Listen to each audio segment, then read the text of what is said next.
김현정의 뉴스쇼는 청취자 여러분의 참여로 이루어집니다. 트위터, 페이스북, 레인보우 게시판, 그리고 단문 50원, 장문 100원의 유료 문자 샵 1212, 우물정 1212 통해 참여하실 수 있습니다.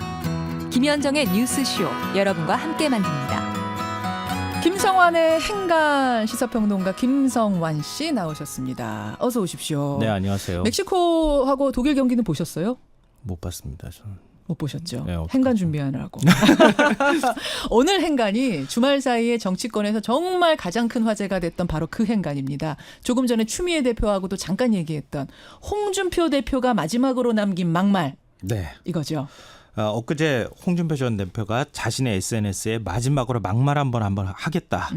일부 자유한국당 의원들을 비난하는 글을 올렸는데요. 예. 홍준표 대표의 마지막 막말, 이 뉴스 행간을 좀 살펴볼까 합니다. 인적 청산이 됐었어야 되는 사람들의 유형을 조목조목 거론했어요. 물론 실명은 없었습니다만 네. 어떤 사람들이었습니까? 9가지로 분류를 했는데요. 9가지나 됐어요. 예, 고관대작 지내고 국회의원을 아르바이트로 생각하는 사람, 추한 사생활로 정기에 둘 수 없는 사람, 사생활, 의총에 술에 취해 들어와서 술주정 부리는 사람, 술주정, 국비로 세계 일주가 꾸민 사람, 카멜레온처럼 하루 몇 번씩 변색하는 사람, 감정 조절 안 되는 사이코패스 같은 사람, 감정 조절 안 되는 사람, 네, 친박 행세로 국회의원 공천받거나 수차례하고도 중립 행세하는 뻔뻔한 사람, 얼굴 경력 하나로 소신 없이 정치 생명 연명하는 사람, 예. 이미지 좋은 초선으로 가장하지만 밤에는 친박에 붙어서 앞잡이 노릇하는 사람, 예. 이런 사람들을 정리하지 않으면 보수의 미래는 없다. 혁신의 방향은 인적 청산이다, 이렇게 주장을 했습니다. 자, 이 말을 남기고 홍준표 대표는 떠났습니다. 본인이 스스로 마지막 막말 하나 하겠습니다라고 던진 이 말들의 행간 이면에는 뭐가 숨어 있나요? 첫 번째 인간은 예. 이틀을 못 견뎠다입니다. 그게 무슨 말씀이세요? 홍준표 전 대표가 선거 직후에 사퇴한 게 며칠인지 혹시 기억하시죠? 바로 다음 날 14일에 했잖아요. 그렇죠. 예. 모두가 제 잘못이고 모든 책임은 저에게 있다, 이런 말을 남기고 무대 뒤로 화려하게 퇴장해 버렸어요. 딱 한 줄 했어요. 모든 책임은 저에게 있습니다. 그 다음 날 제가 행간에서 뭐라고 했죠? 물러나도 물러난 게 아니다. 곧 다시 돌아올 거다. 예. I'll be back이라고 제가 말씀드렸죠? 알비베 그러셨어요. 이틀을 못 견디고 다시 돌아왔습니다. 아, 이 말을 던진 게 돌아온 거라고 보세요? 네. 홍 대표가 마지막 막말이다, 이제 페이스북 정치를 끝내겠다고 밝혔잖아요. 예, 예. 정말 그럴까요? 홍 전 대표 입장에서 자기한테 모든 책임 떠넘기는 모습 억울할 수가 있습니다.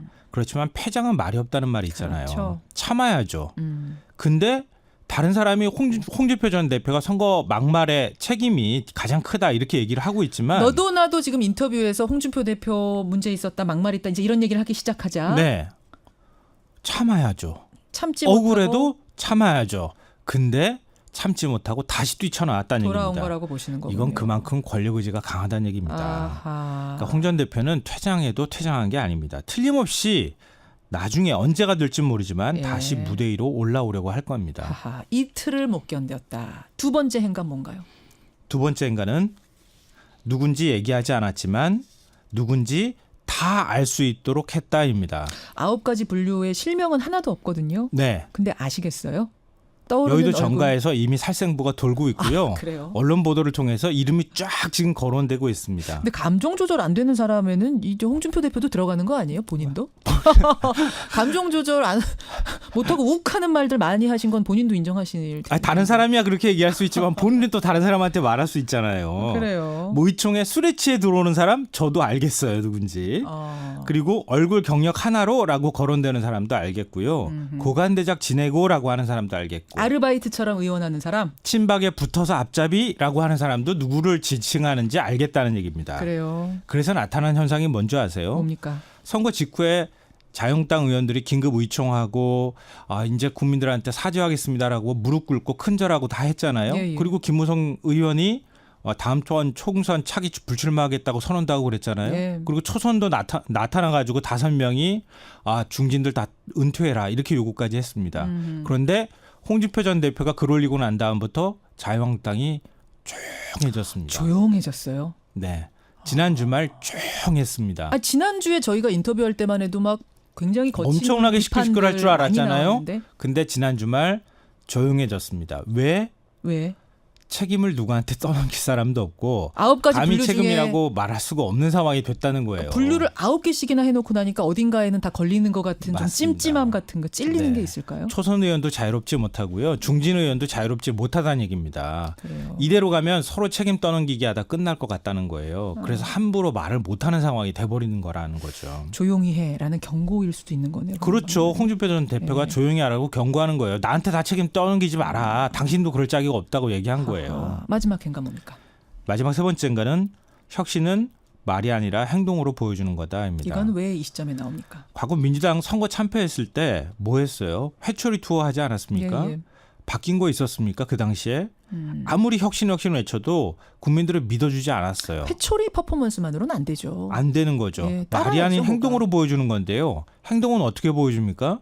국회의원 배지 달고 있으면 의정활동 해야 되는 그렇죠. 거예요. 예. 의정활동하면서 대정부 견제 기능 제대로 하면서 그러면서 자유한국당의 보수 가치가 뭔지를 보여줘야 한다는 거예요. 말로만 해서는 안 된다는 겁니다. 맞습니다. 예, 주말 사이에 화제였던 홍준표 대표가 남긴 마지막 막말. 근데 이거는 오히려 막말 아닌 것 같고, 이건 오히려 분석인 이건 것 같고. 전혁 전 의원이 그랬잖아요. 뭐라 그랬어요? 이건 진짜 막말 아니라고. 그러니까 이런 말을 선거 전에 했어야 되고 그러게요. 선거 때 하셨을 그 말들을 지금 앞뒤가 지금도 바뀌어도 하면 많이 안 되는 바뀐 거군요. 거죠. 여하튼 뭔가 좀 확실히 잘못됐던 건 맞다. 그래서 아이, 참패의 결과를 주신 게 아닌가 국민들이. 네, 맞습니다. 여기까지 보죠. 수고하셨습니다. 네, 고맙습니다.